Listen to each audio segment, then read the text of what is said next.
A reading from the Holy Bible, New American Bible, Genesis chapter 33. Yaakov and Esau meet. Yaakov looked up and saw Esau coming, accompanied by 400 men. So he divided his children among Leah, Rachel, and the two maidservants, putting the maids and their children first, Leah and her children next, and Rachel and Yosef last. He himself went on ahead of them, bowing to the ground 7 times until he reached his brother. Esau ran to meet him, embraced him, and flinging himself on his neck, kissed him as he wept. When Esau looked about, he saw the women and children. "Who are these with you?" he asked. Yaakov answered, "They are the children whom God has graciously bestowed on your servant." Then the maidservants and their children came forward and bowed low. Next, Leah and her children came forward and bowed low. Lastly, Rachel, her children, came forward and bowed low. Then Esau asked, "What did you intend with all those droves that I encountered?"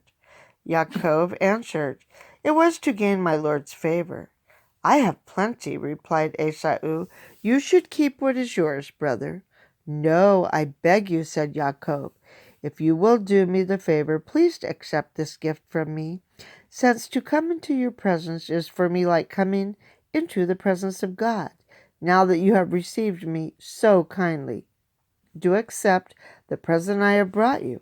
God has been generous toward me, and I have an abundance." Since he so urged him, Esau accepted. Then Esau said, "Let us break camp and be on our way.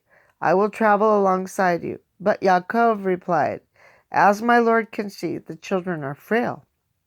Besides, I am encumbered with the flocks and herds which now have sucklings. If overdriven for a single day, the whole flock will die. Let my Lord then go on ahead of me, while I proceed more slowly at the pace of the livestock before me, and at the pace of my children, until I join my Lord in Seir." Esau replied, "Let me at least put at your disposal some of the men who are with me." But Yaakov said, "For what reason? Please indulge me in this, my Lord." So on the same day that Esau began his journey back to Seir, Yaakov journeyed to Succoth. There he built a home for himself and made booths for his livestock. That is why the place was called Succoth. Having thus come from Padan Aram, Yaakov arrived safely at the city of Shechem, which is in the land of Canaan, and he encamped in sight of the city. The plot of ground on which he had pitched his tent he bought for 100 pieces of bullion from the descendants of Hamor, the founder of Shechem.